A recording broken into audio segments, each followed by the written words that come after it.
What's up, everybody? My name is Nova, here just to take a look at the OUP, the Omi Utility Program, give you all my initial thoughts, and really see if it's worth getting into. So this was released just a couple of days ago on the 24th. Looks like a 10-minute read, and this is supposed to be the utility token, trying to get more use out of it. So let's go ahead and take a look. The Omi Utility Program is a system designed to give Omi token holders added utility and benefits within the VeVe app, and we are incredibly excited to share the initial outline with you. If this is your first time, take a look. No, hodl. Okay. With that said, this is the first iteration of the OUP, and to quote, it is inevitable the model will evolve. As always, we look forward to your continued feedback. All right, so this is a work in progress. This isn't finalized, so let's go ahead and take a look at actually what it is. Omi and VeVe, looks like they're just talking about it being a token. They're talking about how it's separate from the Master Collector program. All right, here we go. Omi Utility Review. Looks like we have staking. That's interesting. Secondary market trading with Omi. That's interesting considering you would probably want that for all users. Omi drop raffle. So that possibly will be something different than the point raffle system. Premium market listings. The VeVe team has talked a little bit about those premium listings and accessory purchases. No idea what that is. Okay, Omi staking program. If you're new to crypto, you've probably heard the term staking thrown around, but not understand it. Staking is a simple way to earn rewards for holding a certain crypto. Staking gives you a chance to put your tokens to work. Okay, so let's see how these how your money is actually being put to work here. Beginning at Tier 1, staking will become immediately accessible to all collectors after OMI-related features are enabled. To advance to the next tier, the holder must stake the required amount of OMI for a predetermined period of time, before attaining the next tier, or they can choose to fast track. Okay, what does that mean? If you don't want to wait for the required staking period to expire to move to the next tier, you can always fast track your way there by burning a specific amount of OMI. My initial thoughts, this fast track is just not good or healthy. I'm not really sure why you would want to fast track for some of these, but the rewards are there. Let's take a look at actually what the actual fees are and if it's actually worth it. All right, so we got Tier 1, Omi Homie. $1,000 of Omi. Looks like fast track is 25%. Wow, it's a pretty hefty percentage to fast track for these rewards for a lock period of 30 days. Okay, you get the Omi Homie 3D and profile badge. So that's interesting on VeVe. Accessory purchase with Omi. Not really sure what accessory purchases are. I haven't really heard that term being thrown around on the VeVe ecosystem, so we'll have to do some research on what that is. Premium market listings with Omi. So I believe this is a benefit of saying that this is like a premium listing at the top, or something with eBay style, where they're going and putting like a border around your your thing, or it's advertised more. I would assume, and then a percent bonus on all points earned. Okay, so initially, what I see here, or actually what I don't see here, is they're talking about staking. However, these are all in-app rewards, and typically how staking works is you accrue the token that you're staking over time, so that your money is actually working for you, not only with the in-app benefits, but you're getting rewarded from the network of saying, "Hey, thank you for holding," and adding liquidity to the network here. So that's interesting. So $1,000 of Omi for a lock period of 30 days gets you premium market listings with Omi. So I would assume by the way they word this is you have to stake the 1,000, and then the premium market listings are either paid with Omi or your listings will be sold in Omi. I'm not really sure. Secondary market trading in Omi. Okay, so this probably just gives you advertisements. So that's really interesting to me, considering a lot of the collectibles and the comics on the ecosystem, they pretty much sell fairly quickly. I haven't gone over, let's say, a week or so with some high value type of collectibles.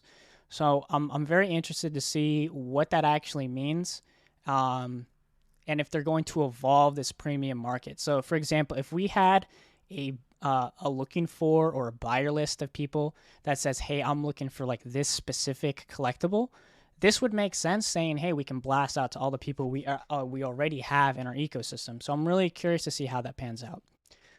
Tier 2, O Millionaire. Everything in Tier 1, okay? So it's $5,000 of OMI. That's a hefty jump. O Millionaire 3D and profile badge. Fast track 25%, which I guess is 1250, lock period of 60 days. Additional percent bonus on all points earned. Access to the OMI drop raffle. Interesting. Secondary marketplace trading in OMI. Burn NFTs for points. Huh. Now, does that mean the points for the OMI drop raffle points, or are we talking burn NFTs for the Master Collector Program points? Because there are two different systems, and if you're not allowed to burn NFTs, only if you reach this tier, that'd be interesting to see what that actually translates out to. 0.5% OMI market transaction fee. Not really sure what this means. I'll go ahead and do some more research on that later. Let's go ahead and take a look at Tier 3. Tier 3 here, $10,000 of OMI. Everything in Tier 2 looks like you get an OMI 1 Kenobi 3D and profile badge. That's really interesting. Of course, they're really liking the in-app benefits. I'm just wondering if the $1,000 is worth this. The $5,000 is worth all of this. $10,000 is worth all of this. Let's see here. Additional percent bonus on all points earned. So it looks like the higher you go up, the more percent you get on your entire collectible.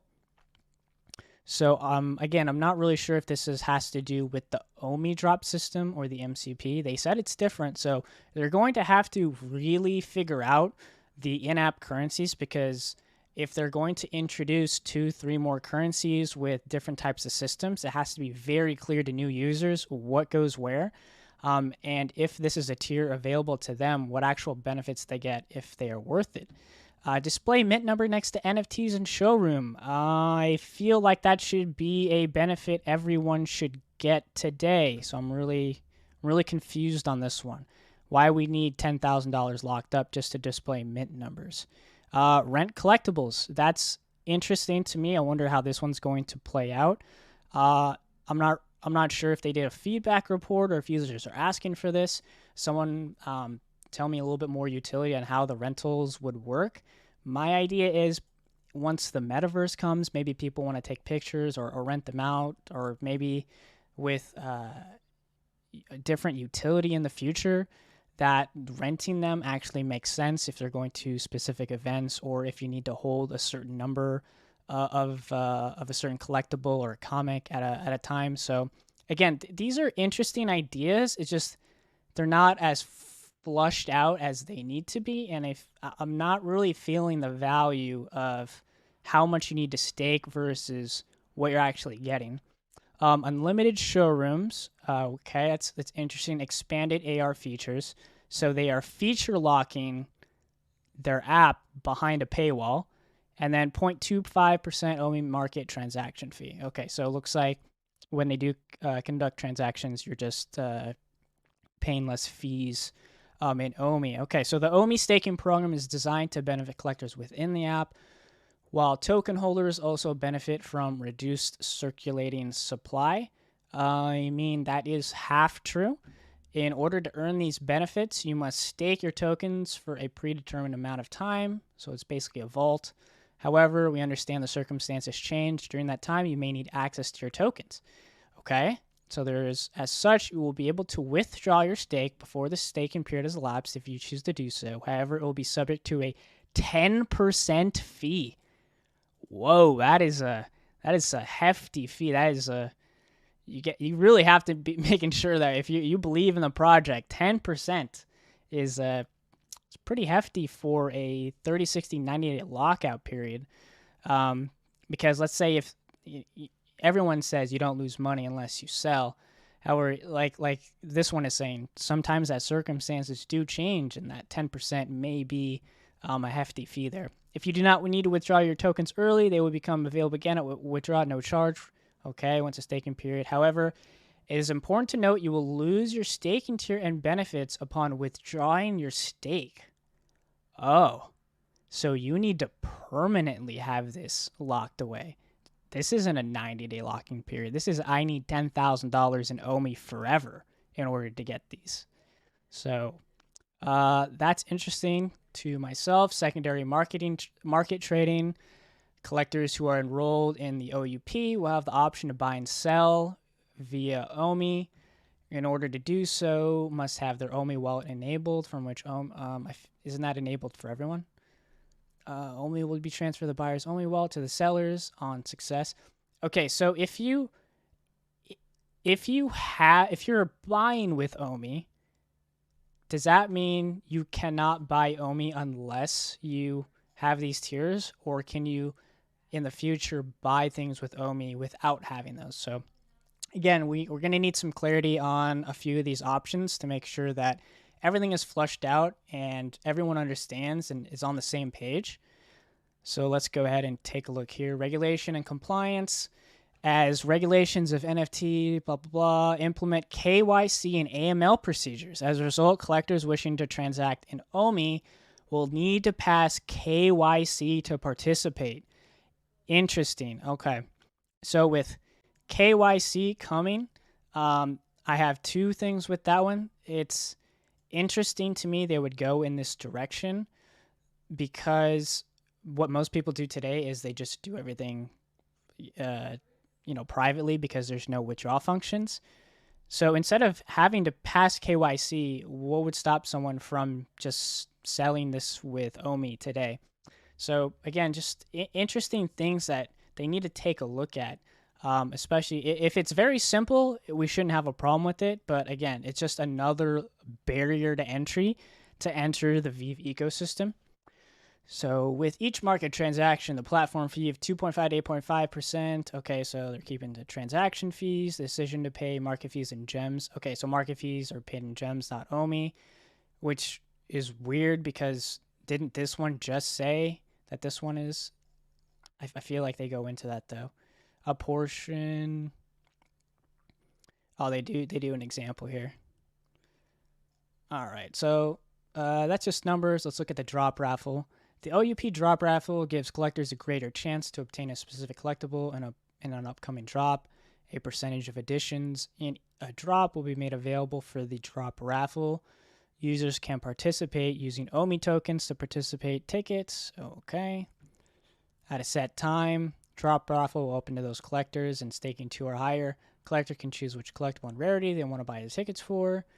The number of collectors competing will be shown. However, the number of drop raffle tickets will not be known. Okay, so you can have 10 people and 1,000 tickets. The OUP drop raffle will close a short time before, and successful collectors will be notified. The winner must claim the collectible before the drop takes place. If a collectible is not claimed, it is returned to the public drop pool. When winning, the collector is prompted to make their payment in gems, not in Omi, and the collectible will be delivered.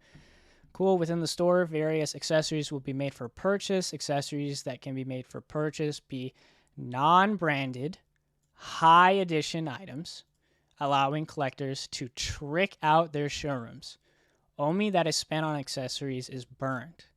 Okay, interesting. So, from my first impressions of this seems accessories really seem like the flex of your showroom.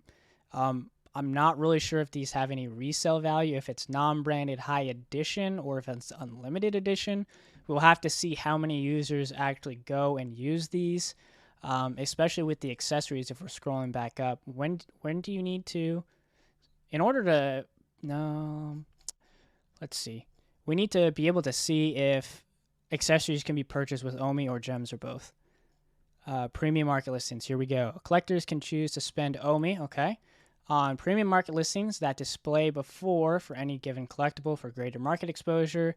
To prevent the market from being overrun, only a percentage of listings can be listed for the same collectible.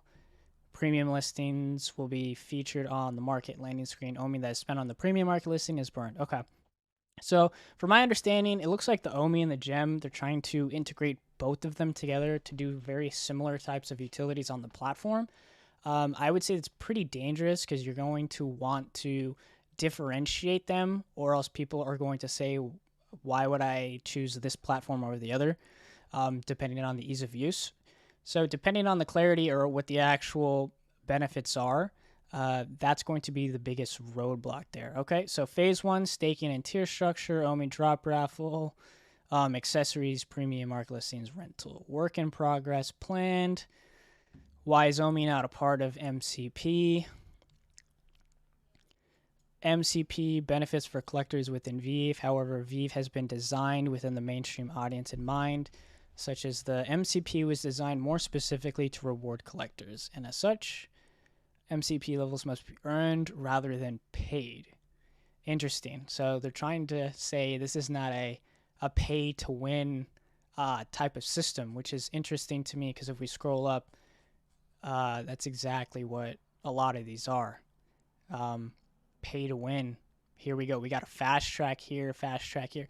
So if someone wanted to, when this releases, theoretically, want to get to this tier 3, they're going to have to burn, what is this, 37, like about $4,000 of Omi just to hit that tier 3 immediately. And that's not including the staking of everything as well. So for me, this is a very early system. I'm actually not a huge fan of this. It doesn't really look too complex and thought out. The fact that when you are staking, you don't actually earn any Omi is a little dangerous to me. And the fact that you actually need to hold this, you need to hold your stake for pretty much forever just to access these benefits. So if the 10K equals all of these and, and it makes sense, then sure.